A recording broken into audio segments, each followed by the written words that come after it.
All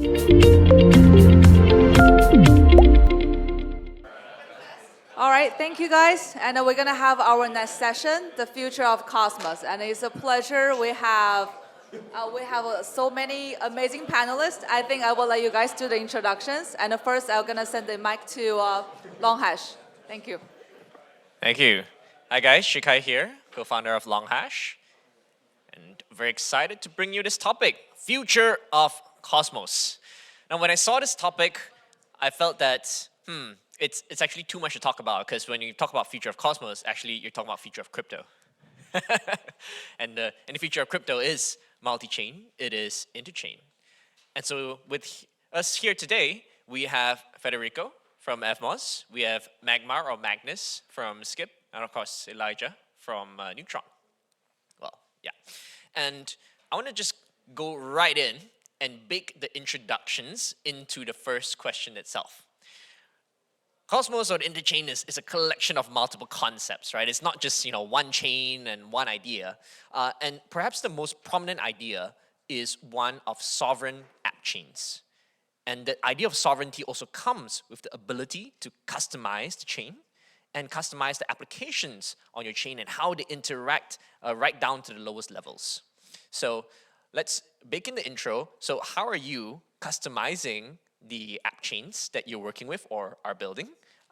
And what do you think about the future of customized chains themselves?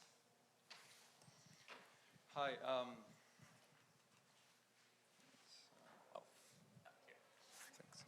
Thank you. Hi, I'm Federico. I'm the founder of FMOS. And we are building an EVM on Cosmos. That means that we're customizing the state machines in order to make it like fully Ethereum compatible.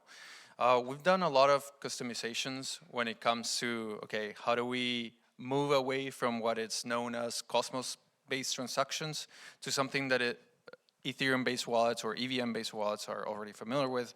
And that has been very challenging, but there is new technologies that are being built in the context of Cosmos that make this process significantly easier, not only for us, but for the entire ecosystem. And what Skip has been doing is enabled by it, which is called AVCI++.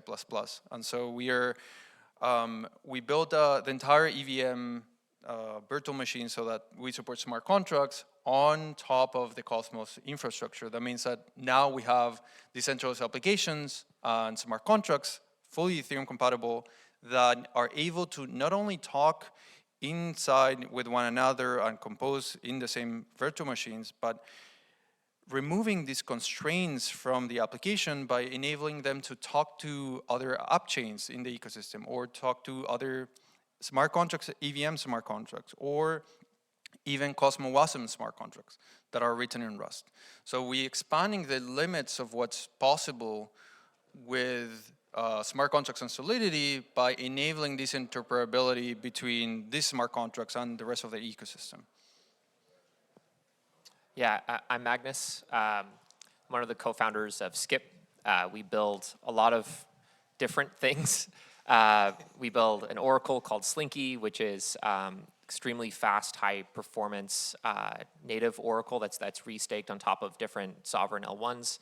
And we also build the Skip API, which is a router and liquidity aggregator across the interchain. I had a spicy tweet this morning about like Cosmos and my feelings about it. I don't know if everyone agrees with that, but basically, I've been a huge fan of Cosmos for a while. I am a huge champion of the idea of native applications that are sovereign and separate but communicate with each other. I believe this is absolutely the best way to build applications going into the future.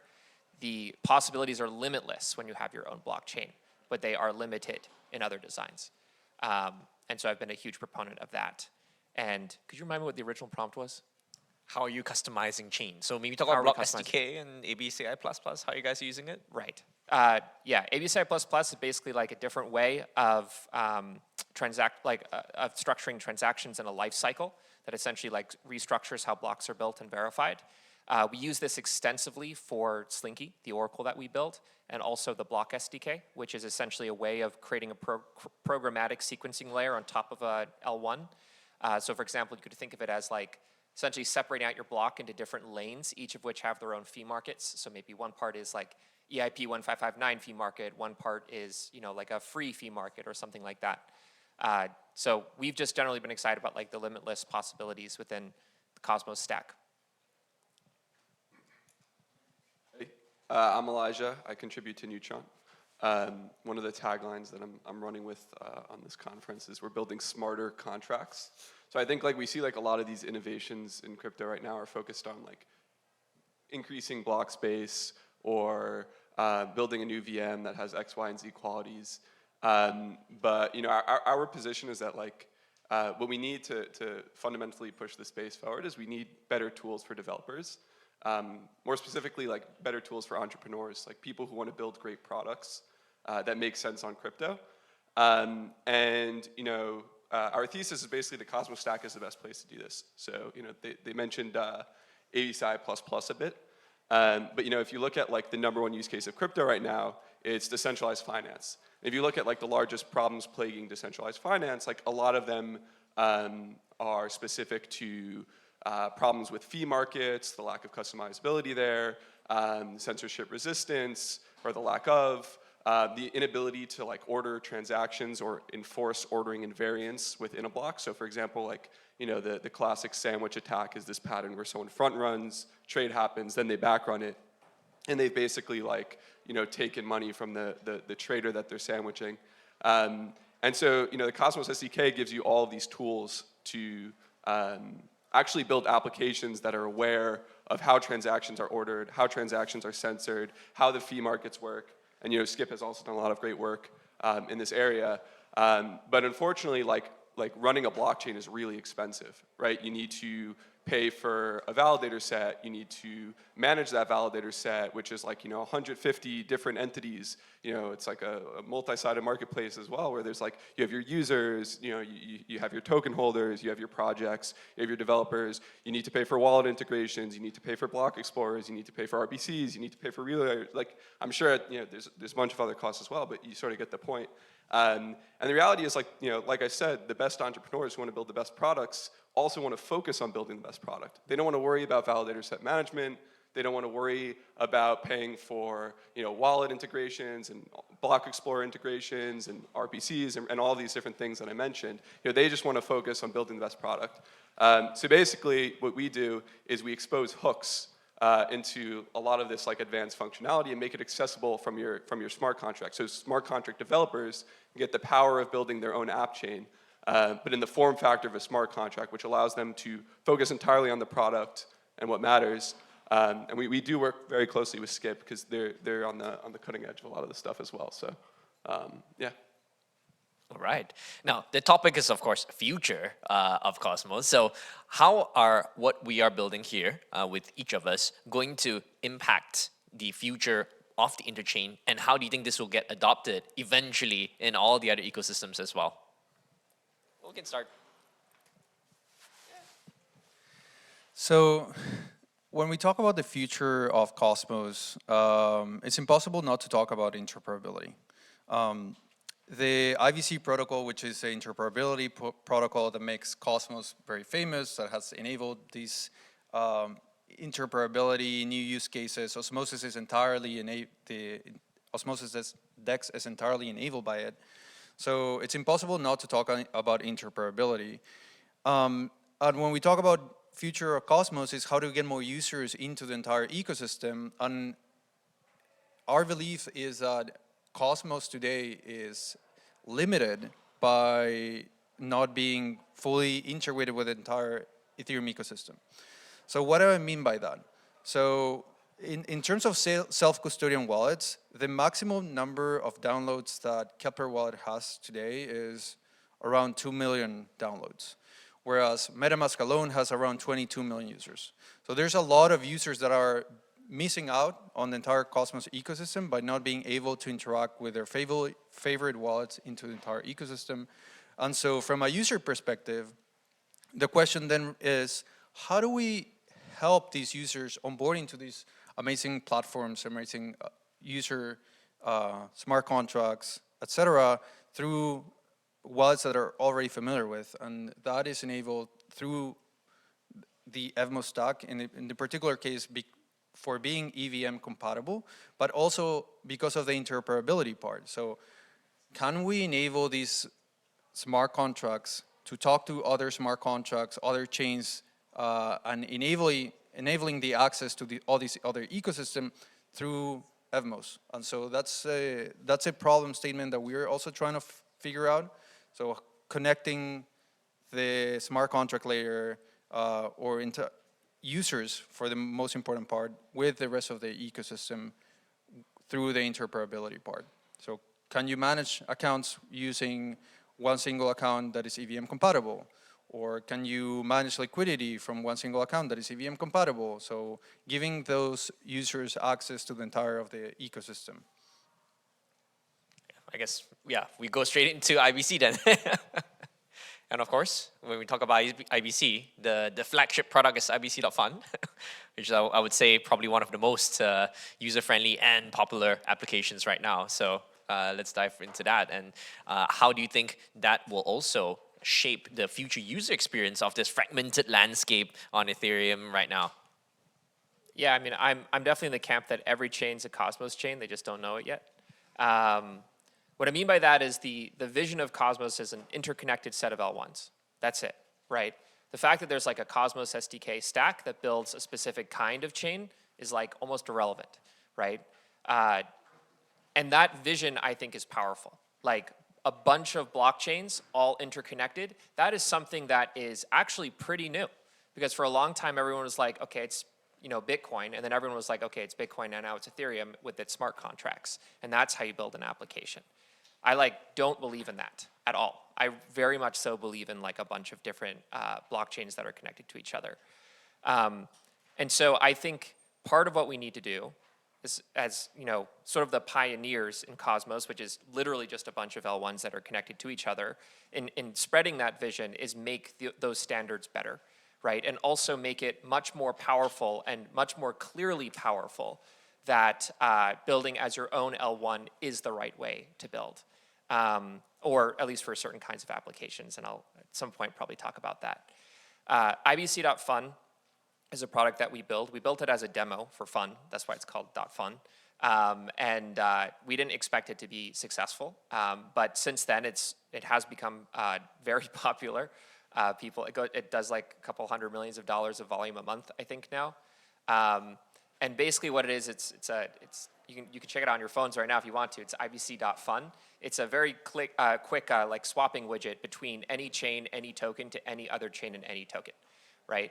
And it sounds very simple, right? Like you can easily use Uniswap to swap between ERC20 tokens on Ethereum. That's always been something that everyone can do. But it was much more harder to do that multi-chain, right? So how do you do a one-click transaction to go from like ETH Ethereum to, I don't know, Osmosis, or Evmos on Evmos? Like that is actually quite hard because it involves a lot of different bridging transactions. It involves this problem within IBC called path unwinding, where you essentially have to go back to the original chain that your token was issued to and then go to your destination. It involves like aggregating across multiple liquidity dexes to figure out sort of like where the best swap rate is, and has to do that all in one transaction. And do that on the fly very quickly. And so, we baked that into IBC.fun, and, I think the main thing that was important about that is that it really simplified the UX of multi-chain.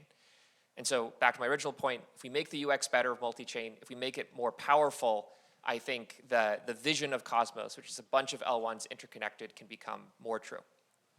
How did you manage to connect Solana? We use CCTP. Nice. Can you talk a bit more about that as well, and how does it relate with IBC and the use of hubs and so on? Sure. Yeah. So CCTP, for folks who don't know, it's like it's like a USDC bridge, right? It's run by Circle. It's a custodial bridge. So basically, they use it to take USDC from Noble to Solana to Polygon, etc. The cool thing about CCTP, and also the cool thing about like Axelar and a couple other bridges, is that you can kind of like program these bridges. So basically, you can sort of like set up a transaction that will go through one bridge and then trigger another bridge, and then another bridge, and then do a swap, and then trigger another bridge. So you can have like one transaction that does like a multiplexed series of operations to make a very complicated user flow just one click. And so that's how we go from like Solana to, Evmos. Elijah, want to add? Yeah, I can. So I would agree with Federico that I think the biggest problem Cosmos has had is distribution. I think like it's never lacked on the technology front. I think Cosmos, or specifically IBC, is the most secure, battle-tested interoperability standard, and there's like a lot of really great things that you can do on top of it, like controlling accounts remotely via ICAs or querying chains remotely, via interchain queries. There's a lot of great stuff on like the block building side with APCI++ and ordering transactions. There's a lot of great stuff on censorship resistance with vote extensions. You even have like Celestia, being the first to market with data availability sampling happening in Cosmos. You have chains that have like sub-second block times. I don't think like the problem is technology. I think it's the problem is people building really great applications with that technology and doing what needs to be done to achieve distribution for those applications. So like I almost like in some, I would say I agree with Magnus on a lot of things. I think one of the things that maybe I would disagree with a little bit, I don't know if he said this exactly, but I don't think Cosmos necessarily needs more L1s. I think we have like a lot of L1s. I think it needs people building really great applications that you can only build in Cosmos. Like I think it's like almost unfortunate that there's this amazing stack that exists, but a lot of the people or a lot of the applications that exist could be built in other ecosystems. Solana has this great meme, like only possible on Solana. And I actually think like this is like the meme that like Cosmos should really dig into, because it's more true for Cosmos than any other ecosystem, where there are quite literally things that you can't do in a virtual machine, right? By being able to automate things at the beginning of every block, or automate things at the end of every block, or reorder transactions, or pack extra data in the consensus votes to make sure that like things don't get censored. Like there's all these really awesome tools, or customize your fee markets. But I think like there really needs to be a really nice packaging of these different tools in a way that developers can access them, and entrepreneurs can actually go to market with them. And I think like, this stuff like IBC Fund has been a really great thing for the ecosystem, because onboarding, traditionally has been really, really tough. Like I was at an event a while back with the Skip team, and the workshop was, can you bridge over to Stargaze and buy a bad kid? And it was crazy how painful it was. So we've come a long way like since that. That was like a year and a half ago, I think. I think it's just about these strides, about making it easier to onboard and making, really pushing the brink on like what applications can be built, and focusing on applications that can only be built with the Cosmos stack. By the way, bad kids are NFTs on the right there. FYI. Yeah, the two PFPs there. Okay, I love the focus on distribution. I still want to talk about IBC a little bit. There's been a big item on the roadmap that's been pushed, Atomic IBC, and as part of being secured by the Cosmos Hub, it could be a potential feature that enables new applications to be built as well. Want to hear across the board, bullish, bearish, Atomic IBC? Does that matter, or do we focus on connecting with other chains outside of the ecosystem, or how do we do that, right? Do we get these IBC hubs? Do we use the existing ones? Do we need new ones? How do we do all those? Yeah, I guess I can start explaining what Atomic IBC is and what the current problem of IBC is when it comes to latency.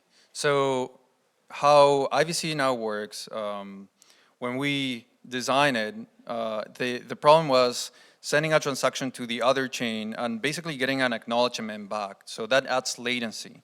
It's not the same as when you submit an operation or a transaction on Ethereum, and where you compose different actions as smart contract calls one another, and that is all executed in a single transaction. That's not exactly how it happens in the IBC ecosystem, where you need to submit a transaction, it sends a transaction to the other chain, that gets processed, it sends an acknowledgement back whether the transaction was successful or not, and then you do whatever you have to do, either burning the token that was previously locked or continuing with the operation. So that, of course, adds latency, and this concept of Atomic IBC is basically trying to fix that by creating like an atomic transaction with the help of one single chain that basically you can run the light clients as well. And so this concept of atomic IBC that is being proposed. I think it's very interesting from composability, as Magmar was saying, particularly when it comes to creating workflows, right? So can I create the same farming or experience that you had in Ethereum back in 2020 when it comes to like the interchain? And we are working in that when it comes to like Evmos, talking smart contracts and using these DeFi Legos that on the EVM ecosystem, you have them on a single chain, but here, sometimes you might not have the liquidity or you might be missing one of the key missing blocks for the DeFi ecosystem. Can we obtain those DeFi Legos somewhere else and continue the operation as normal? So when we talk about an Oracle, can I get the price from somewhere else?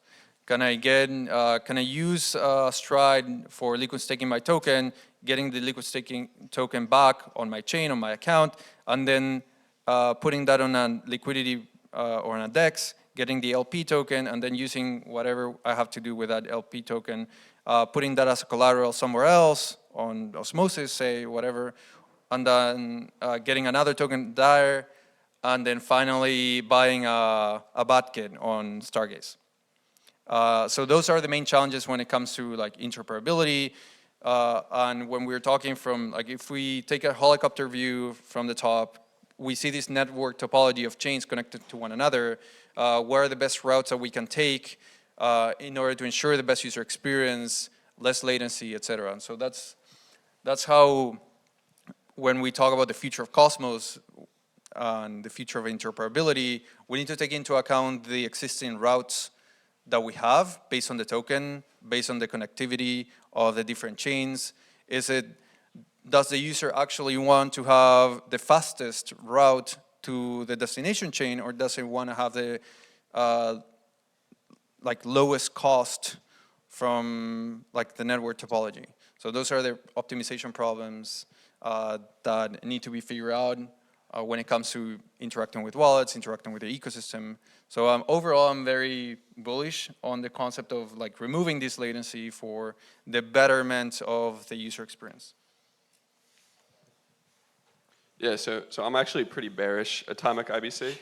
And I think like the reason is because like, you know, you can't just build a developer platform and expect people to come and build on your developer platform.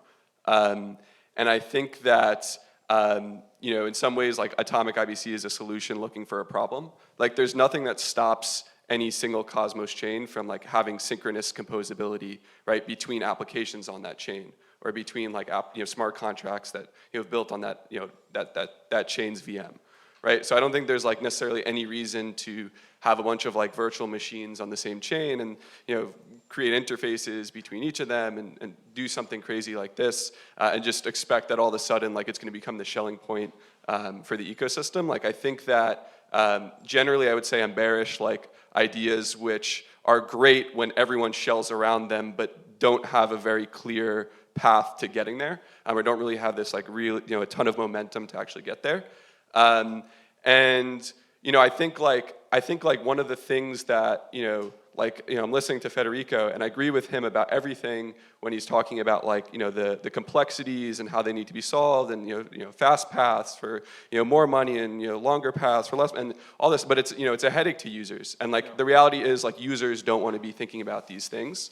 And you know, just to, I guess, like, you know, shill a little bit, you know, one of the, you know, our missions is basically that, you know, we realize that the tech stack itself gives you all of these tools that do not exist anywhere else, right? And then there's all these headaches that, you know, are created when you're trying to navigate between, you know, all these different chains and their different fee tokens and, you know, the different block times and the different wallets. And, you know, I think that, you know, I think that IBC is amazing, and like I don't think any part of like what we want to do is like erase it. Like we've actually very much leaned into IBC by being the first chain to enable ICAs from your smart contracts, and being the first chain to enable the ability to query remotely from a smart contract. Well, these things existed, but didn't exist from your smart contract. And so I think that we've definitely leaned into IBC, but I also think that atomic IBC is not necessarily a necessary solution. And yeah, I think that yeah, I don't know, that's about it. Fair points. Do you guys understand sort of the idea behind atomic, or I guess maybe just a backup? Yeah, so on Ethereum, for example, right? You can have a transaction where everything inside is atomic, right? So which means everything executes at once or everything doesn't execute, right? And this is how you get flash loans, right? And these really sick MEV strategies where you borrow $1 billion of liquidity out of thin air and then make a huge trade and then you pay it back and then you end up with, I don't know, $20 at the end of the day. Yeah. But this happens all the time on Ethereum. This is how Flashbots works, or not how it works, but how searchers oftentimes use Flashbots. So the cool thing about that is the shared state engine, right? So on Ethereum, you have one state engine with one consensus, and all the smart contracts execute sequentially, or all the transactions execute sequentially. Any transaction, as I said before, is atomic, right? Which means no part of it can succeed and the other fails, right? It's just yes or no. We don't have that on Cosmos when it comes to being between the chains, right? So let's say you wanted to execute a cross-chain flash loan, right? I want to borrow money on chain A, I want to do a big trade on chain B, and then I want to repay on chain A. You can't do that atomically. And if anyone here is a trader, you'll know you need to do that atomically for it to be an arbitrage. It needs to be riskless. And so that was the thinking behind atomic IBC. It's okay, if we have this way of essentially executing transactions on different chains, what if we made it such that I could say, I want all of those to execute atomically, even though they're on different state engines. They're completely different blockchains, right? Hence the idea of atomic IBC. Now, what do I think about it? I'm sort of in the atomicity is very expensive. So what I mean by that is in order to have rules that in a state engine that can allow something to be atomic, you have to make really big trade-offs, right? So if anyone here is really intelligent, I advise you to check out this project called Anoma. It's basically a very I don't want to say philosophical. It's a very research-based design for how to build a blockchain that was founded by Christopher Goes, who's basically the author of the IBC white paper, and he specifies how you can use this system between any two blockchains where you essentially share some of the security of both and join the validator sets into a quorum that's makes a new chain. They call it a chimera chain. And on that state, you can sort of create a cross-chain commitment that allows for both to execute atomically. It's very difficult, obviously. And so usually when you see atomicity being sort of touted across different state engines, there's a lot of expense that comes at that cost. I think there's one lesson we can learn about the idea of atomic IBC or generally the idea of cross-chain atomicity overall, which is shared sequencers, which you guys might have heard of before, Astria or Espresso. They've thought about this idea a lot, right? So the initial idea there that I think got investors excited somewhat, I don't know, was basically that you could sequence multiple rollups at once, and by sequencing multiple rollups at once, you could sort of bake in atomicity rules between them. I think the understanding coming out of all that research was actually that's extremely hard to do and would require sort of huge delays in different state engines and things like that. And so I think most of them have abandoned that idea. So that's all to say I love the idea and I think it would be cool to have atomicity, but I think the trade-offs are too large. And of course, Cosmos is trying to push ahead in this experimentation.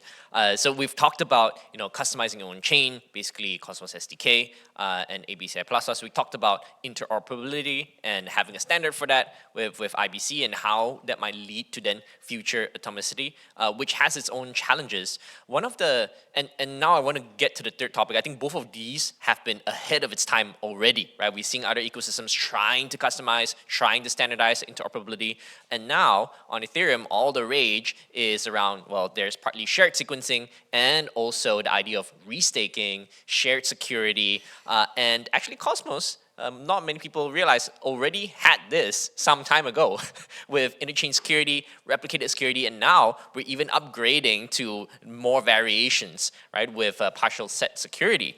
So how do you think these are playing out? How will this also affect the other components we've been talking about, such as atomicity? And how do you feel that this will also be exported to other ecosystems in terms of learnings? Do we get, for example, mesh security across multiple chains, and we have like Bitcoin, Solana, Ethereum all meshed together in some sort of shared security framework? What are some lessons and predictions here? Yeah, so it's a very interesting question, when we talk about security and share security. So let me be very clear that end users do not care about security. They care about the user experience, and most important, it's actually the protocol teams or the teams overall that are the ones that are more interesting about the security, because by having shared security, that means that the security of your chain in terms of proof of stake is derived by some other chain or some other project. That's how interchain security works, or modularity works with sovereign chains, restaking, the whole idea of like taking the security out from another ecosystem or from other project. And so what this concept of shared security enables you is that you can like have what is called minimum viable issuance. So when we talk about paying for the basic infrastructure costs of the validators that are running the network, that means that you need to pay for their server cost and their storage costs in order to make the data available. So Celestia has been pioneering when it comes to this for their data availability layer. Also EigenLayer when it comes to restaking. And overall, I am in favor of having multiplicity of options that go in the path of shared security. You also mentioned mesh security, where basically is when you have validators in each of the chains, but you are co-validating or like having a shared security model between multiple chains that these validators are validating in. So that allows the projects to lower their security. So instead of having 20%, even more inflation rates, you can lower them to 1-2%. And so that's beneficial because that makes your token more scarce, and by decreasing the supply of your token. So that's ultimately the benefit of having this. Instead of, it's not a user thing, it's more like the supply of the token can be lowered because you don't need to pay as much.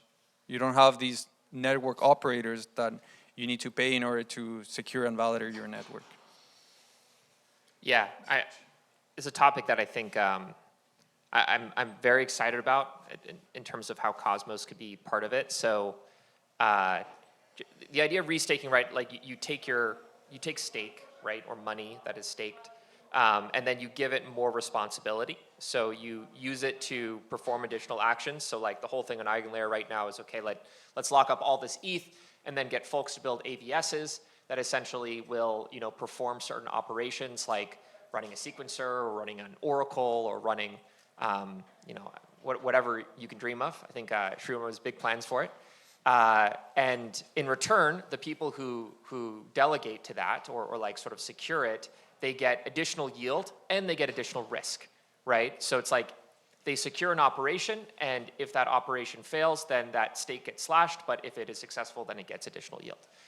It's a great way of layering on more yield onto like an existing token that is already yield bearing. And one thing in crypto that we all love is more yield. We will go to the ends of the earth to find it. And I think what's really cool about Cosmos is you already have security, right? Your chains already have a validator set, and they already have an asset that is securing the chain. So in the case of the Cosmos Hub, it's Atom. In the case of Evmos, it's Evmos. In the case of Osmosis, it's Osmo. In the case of DYDX, which is a Cosmos chain, I don't know if you guys all knew that, it's DYDX. And so you can use that security to essentially perform additional operations, right? And this is doubly true because Cosmos chains, unlike rollups, have their own validators, which means you already have infrastructure operators that can run additional infrastructure on top of your native security. And so in many ways, Cosmos chains are all kind of their own little eigenlayers, right? They all use the existing stake that they have, and they can restake it to do additional operations, and many of them have in the past. You can use your validators to run your own native oracle, which is what we've built with Slinky at Skip. You can use your validators to run your own native bridge and have them act as sort of like a validating set to sort of like import, state hashes from Ethereum and then unlock tokens. You can use them to like run relayers for IBC if you wanted to in a restaked way. And I think like what I've sort of realized about the whole restaking thing is, eventually I think the way that this is all going is you have assets and execution, right? So you have all these assets that are valuable, ETH, Bitcoin, Evmos, whatever else, Solana, whatever you want. Those all can provide security. Underneath that, you have the execution layer, which is sort of like stuff, compute, right? Stuff that is being done, like EVM state machines and whatever else you want, roll-ups and things like that. And eventually these things are going to be much more fluid, right? Like you can pick and choose sort of what assets you want to secure your chain or your operation, and then you can pick your execution environment for what makes sense. Maybe at some point that's an OP stack L2. Maybe at some point that's a Cosmos chain, right? And so I think Cosmos basically has a very important part to play in that story as that narrative and that reality moves forward. So the question's about like shared security. Yeah, I think it's like it's been around for like a while in different forms, and I think like every ecosystem has its own flavor of it. I think like I really liked Federico's take on it, which is I don't think like users care, like the average user doesn't care so deeply about the security model of the chain or application that they're using. Like each rollup, for example, makes different trust assumptions with whatever signers are on the multi-sig for the bridge. And each Cosmos chain has a different set of validators, and each chain has a different consensus algorithm, and each of these has like a different trade-off space that it sort of like takes up. And I think what we tend to see is that users gravitate to where the opportunities are and the things that are exciting to them to do, and the use cases. And like I think a lot of that. I'd say like 5, 6, 7 years ago, I think correlated very heavily with security. I think like largely because, if you look at the crypto industry or the crypto ethos and direction, 6, 7 years ago, I think it's very different than it is today. And I think users had very different preferences and were much more ideological. And I think today's users just like have slightly different preferences. So I actually think like a lot of reason why we see shared security taking charge again, on Twitter and in narrative, I think is like largely because of the user activation element of it. Like if you look at like these points programs or like the new roll-up incentive programs or like the new yield opportunities, I think like that's really why they've attracted a lot of like attention from users in retail. So yeah, I mean, I do think like to Magnus's point, I think the most interesting thing about shared security is really like what can this unlock from a use case perspective, and a little bit less so like how do I pick my optimal basket of goods to just like throw in and use as a staking token to not actually move the needle on product, but actually like what from a product perspective can you do when you reuse stake to secure additional services? And Magnus said something like every Cosmos chain is like its own little eigenlayer, but I think like eigenlayer is its own little Cosmos. So like we've been doing it was a joke that was only funny to the panelists, but we've been working on this stuff for a long time, and the tools are here and we've been building with them, and I feel like there's just this theme that keeps reoccurring, which is like, for Cosmos, it's really not about the technology at this point. It's about doing interesting things with that technology that you can't do anywhere else, and figuring out how to get distribution for those things. And I do think like this is going to happen, and I do think there's a ton of momentum in that direction. So I'm really excited about the future of Cosmos personally, because I think what it's always needed is coming. Thanks, Elijah. Can I push back a little bit though? I love the message of like making sure that we have good apps and making sure that the users have the best experience. At the same time, what users care about sometimes is a little bit weird, right? I think there's this idea right now that's servicing alignment. And I think the idea of shared security, and particularly the kind of OGs or the whales who might be big influencers of the success of your protocol, care about that, right? Like, hey, actually, how aligned are you with Cosmos Hub? And the same thing with EigenLayer and Ethereum, right? Part of the reason why people want to be secured there is like, hey, I'm aligned with Ethereum because I have ETH being restaked here. So even though it's a technology thing, it becomes a philosophical and hence a distribution kind of question as well. Just to show my Substack really quickly, I actually wrote a blog post about this because I do agree, and I think like restaking, not from the product perspective, but from the hey, like let's use this stake to secure this chain, not like let's reuse stake to enable new capabilities within the same chain. I think like from this perspective, it's more of like a brand or licensing agreement than like like some revolutionary thing for like security and application and whatever. So I agree completely. Awesome. I know we're supposedly running out of time. I don't know why. I think we have supposedly another 5 minutes. So I love to invite you guys to now drop your most controversial and spiciest opinions, so that when we go to the Q&A, the AMA, the audience here can follow up with us on those. So guys, you have like a couple minutes. Just think of your spiciest take. Drop it.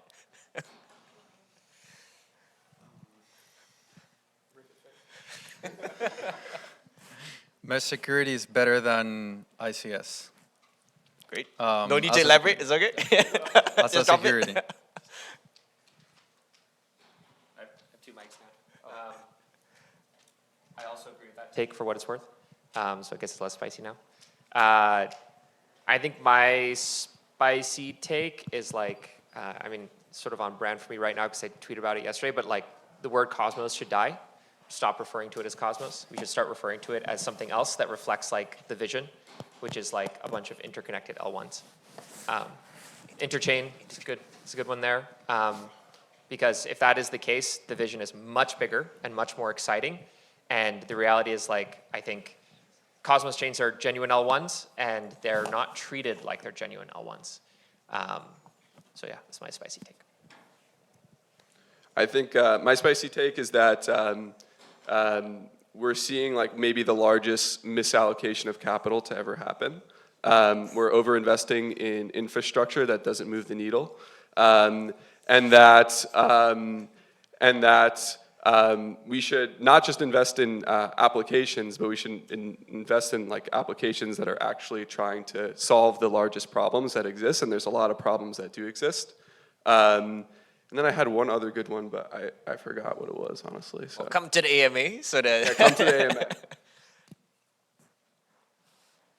One more? Yeah.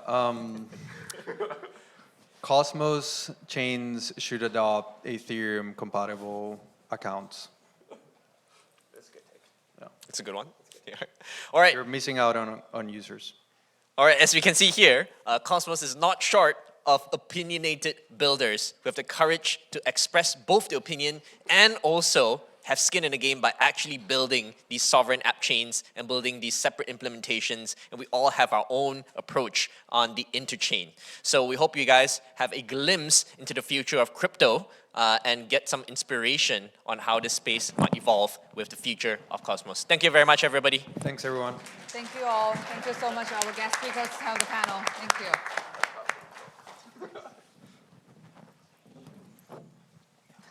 Thank you. I will take yours, don't worry. Thank you.